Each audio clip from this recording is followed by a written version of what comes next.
जी महाराज दर्शन करने गए पंडरीनाथ भगवान का। अलौकिक उनके चमत्कार थे। तो जैसे ही दर्शन करने के लिए जा रहे थे तो उन्होंने कहा कि दर्शन करते समय कहीं मेरी कोई पादुका ले जाए, मेरा ध्यान भंग नहीं होना चाहिए, दर्शन में पूरी मेरी निष्ठा होनी चाहिए, कहीं मेरी पदत्राण की तरफ मेरा ध्यान ना चला जाए। तो क्या किया, एक फेंटा में अपनी चप्पल बांध ली कमर से और फिर दर्शन करने प्रवेश कर गए भीतर। दर्शनार्थियों को पता चल गया कि ये चप्पल अपनी बांध के ले जा रहे हैं, तो लोगों ने वहां पर खूब उनको सुनाना शुरू कर दिया और यहां तक कि लोगों ने फिर पूजा भी कर दी। कुछ नहीं, वो पंडरीनाथ भगवान को बोले आप हमेशा प्रेमी थोड़ी करे जाए। तुकाराम जी महाराज दर्शन करने गए पंडरीनाथ भगवान का। अलौकिक उनके चमत्कार थे। तो जैसे ही दर्शन करने के लिए जा रहे थे तो उन्होंने कहा कि दर्शन करते समय कहीं मेरी कोई पादुका ले जाए, मेरा ध्यान भंग नहीं होना चाहिए, दर्शन में पूरी मेरी निष्ठा होनी चाहिए, कहीं मेरी पदत्राण की तरफ मेरा ध्यान ना चला जाए। तो क्या किया, एक फेंटा में अपनी चप्पल बांध ली कमर से और फिर दर्शन करने प्रवेश कर गए भीतर। दर्शनार्थियों को पता चल गया कि ये चप्पल अपनी बांध के ले जा रहे हैं, तो लोगों ने वहां पर खूब उनको सुनाना शुरू कर दिया और यहां तक कि लोगों ने फिर पूजा भी कर दी। कुछ नहीं, वो पंडरीनाथ भगवान को बोले आप हमेशा प्रेमी थोड़ी करोगे, कभी कभी पिटाई भी करोगे, ये सब आप ही करवा रहे हो। ऐसी स्थिति उनको मंदिर से बाहर कर दिया तो बेचारे कोई नहीं, एकांत में बैठ करके विट्ठल विट्ठल जय हरि विट्ठल जय जय राम कृष्ण हरि कीर्तन करने लगे। रोज पद सुनाते थे ठाकुर जी को। जैसे ही कीर्तन करना प्रारंभ किया तो श्री पंडरीनाथ महाराज का मंदिर का मुख तुकाराम जी जहां बैठे थे वहां की तरफ अपने आप घूम गया, पूरा मंदिर ही घूम गया और सामने श्री तुकाराम जी बैठ के कीर्तन कर रहे हैं, ठाकुर जी सुन रहे हैं। कल इसी विषय को लेकर के कथा को विराम किया गया था कि वैष्णव भक्त अपराध भगवान को प्रिय नहीं है। श्री जगन्नाथ भगवान जितने भी मंदिर हैं भारत में, सबके भीतर किसी ना किसी रूप में आप कथा कर सकते हो, ठाकुर जी को सुना सकते हो, लेकिन जगन्नाथ मंदिर के भीतर कथा करना अलाउ नहीं है। क्यों? एक बार की बात, कोई वैष्णव कथा कर रहे थे, जगन्नाथ जी के दर्शन खुले थे, तो जगन्नाथ जी का एक बड़ा प्रेमी भक्त था। वो क्या करता था, वो जैसे ही नीचे से ऊपर की ओर बढ़ता था तो कीर्तन करता हुआ आता, जय जगन्नाथ जय बलदेव जय सुभद्रा जय लीलाचल धाम, यही कीर्तन करता था। और कीर्तन करता ऐसे बिल्कुल उन्मुक्त होकर के, भुजा उठा करके खूब तेज तेज आवाज में कीर्तन करता था। और जब जगन्नाथ भगवान के सामने पहुंचता था तब तो उसके कंठ का स्वर इतना तीव्र हो जाता था कि पूरा मंदिर गुंजायमान होता था। मंदिर में कोई वैष्णव कथा कर रहे थे, लोग बैठ के सुन रहे थे, जगन्नाथ भगवान के दर्शन खुले थे, इतने में ही वो आ गया। अब उसके कीर्तन को सुनकर के अब कथा तो रुकी गई, विधान हो गया कथा में। तो लोगों ने हाथापाई करके धक्का देके उसको मंदिर से बाहर निकाल दिया, बोले निकलो बाहर, यहां से बाहर बैठ के कीर्तन करो, मंदिर कथा चल रही है, समझ नहीं आता है। जैसे ही उसको बाहर किया, मंदिर में कोई पुजारी नहीं था, जगन्नाथ भगवान दर्शन दे रहे थे, तीनों विराजमान थे, सुभद्रा बलदेव जी जगन्नाथ जी। अपने आप जगन्नाथ भगवान ने अपनी किवाड़ बंद कर ली, दर्शन बंद कर ली अपने आप।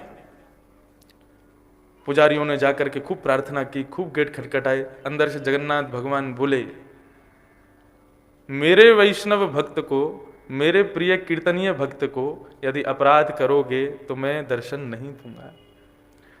मैं सर्वव्यापी हूं, लेकिन जगन्नाथ मंदिर और जगन्नाथ रूप में मैं उन लोगों के लिए विराजमान हूं जो नियम पद्धतियों को नहीं जानते हैं। यहां पर कोई नियम नहीं, कोई पद्धति नहीं, यहां पर कलयुग का पापी से पापी भक्त भी आकर के प्रेम से मेरा दर्शन कर सकता है, उसमें कोई निसंकोच मेरा दर्शन। आज अभी तो गर्भगृह बन रहा है, नहीं तो जगन्नाथ जी के भी ऐसे दर्शन हैं जैसे पंडरीनाथ भगवान के। आप गर्भगृह में जाके श्री जगन्नाथ भगवान के चरण स्पर्श कर सकते हो। पहले तो ऐसा था कि आप ऊपर चढ़ के जगन्नाथ भगवान को गले लग लो, उनकी भुजाई इसीलिए खड़ी है कि आओ मेरे वैष्णवों को मेरे से गले लगा दो। लेकिन अब गले तो नहीं, पैर तो हमने भी छुए, चरण स्पर्श का सौभाग्य तो मुझे भी मिला है। जगन्नाथ भगवान आगे जाए, ये विशाल स्वरूप सामने खड़े हैं, जगन्नाथ स्वामी नयन पथगामी भवतु में, ऐसे विशाल नेत्र हैं।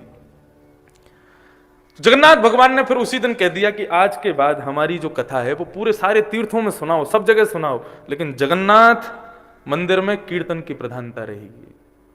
कथा करनी है तो मंदिर के बाहर करो, हम कीर्तन प्रिय देव हैं। तो ठाकुर जी की प्रत्येक लीला, प्रत्येक भक्त के लिए ठाकुर जी कोई ना कोई लीला करते ही रहते हैं। हमारे लिए नन्हे से श्री गिरधर लाल जी कैसी विचित्र लीला कर रहे हैं। मुझे प्रत्येक दिन ठाकुर जी का श्रृंगार करने में 1.5 से 2 घंटा लगता है। छोटे से हैं, लेकिन इस उत्सव की मुझसे ज्यादा एक्साइटमेंट उनको 20 मिनट में तैयार हो जाते हैं।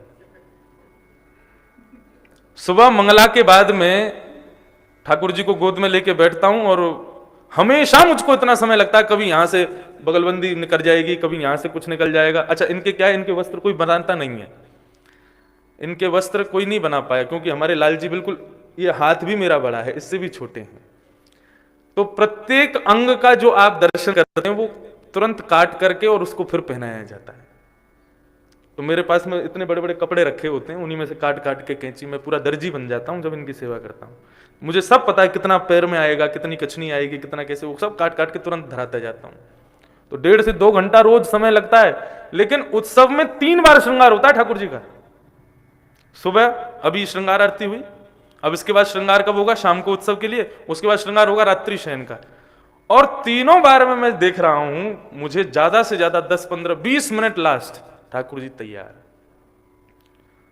मतलब बिल्कुल तैयार बैठे। जैसे बालक होता है ना, उसको स्कूल भेजने को कहो तो तैयार होने में 1 घंटा लगाएगा, लेकिन उसको बोलो मेला में जाना है, घूमने जाना है, मूवी से तैयार हो जाएगा।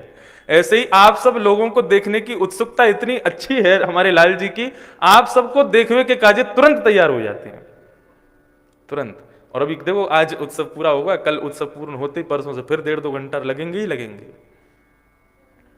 तो ये सब हमें सुख देने के लिए ठाकुर जी लीला कर रहे हैं। भक्तों की प्रसन्नता, वैष्णवों की प्रसन्नता, संतों की प्रसन्नता, ब्राह्मणों की प्रसन्नता, गौ की प्रसन्नता, यही ठाकुर जी का मुख्य उद्देश्य है। ये सब प्रसन्न है तो ठाकुर जी को भी अति प्रसन्नता है।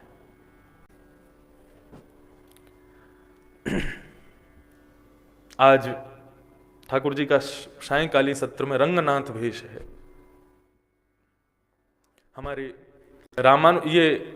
ये पहले वाले पोल पर जो ये चित्र लगा है, ये नाथ द्वारा के विश्राम दिवस पर रंगनाथ भेष का दर्शन है ठाकुर जी का। आज पुनः रंगनाथ भेष हमारी रामानुज परंपरा के अनुसार ठाकुर जी धारण करेंगे। और विशेष बात यह है कि आज ठाकुर जी आप सबके बीच में घूमने पधारेंगे। तो यहाँ से रथ लेकर के घूमेंगे और इस प्रकार ठाकुर जी यहाँ का भ्रमण करेंगे। खूब आनंद होगा, खूब आनंद से नाचते गाते कीर्तन करते हुए ठाकुर जी की रथ यात्रा करेंगे। पूज्य पिताजी महाराज एवं पूज्य श्री जगत गुरु रामानुजाचार्य श्री राघवाचार्य जी महाराज भी हमारे साथ रहेंगे और भी सब वैष्णव संत वृंद यहाँ विराजेंगे। और ठाकुर जी अभी तक पूरी पुष्टि पद्धति से शाम को सेवा कर रहे थे, लेकिन आज रामानुज पद्धति से ठाकुर जी की सेवा होगी। और कल का नियम तो आपको पता ही है कि कल सुबह मंगला, फिर श्रृंगार, कथा, राजभोग और फिर वृंदावन परिक्रमा। 3 बजे से परिक्रमा केसी घाट से प्रारंभ होगी। ठाकुर जी के बैलगाड़ी वहाँ पर व्यवस्थित होगी, उसमें ठाकुर जी बैठेंगे, हम सब लोग पैदल पैदल लेके उनको वृंदावन की परिक्रमा करा के लाएंगे। तो ये ठाकुर जी के उत्सव का कल विराम है। उत्सव का वैसे तो आज ही विश्राम है, आज विश्राम उत्सव है। कल कथा का विश्राम होगा और अगली कथा कहाँ होगी उसकी भी घोषणा ठाकुर जी के कर कमलों से जो वे कहेंगे, जो आज्ञा वो करेंगे, वहाँ की होगी। कथाक्रम में हम लोग प्रवेश करें।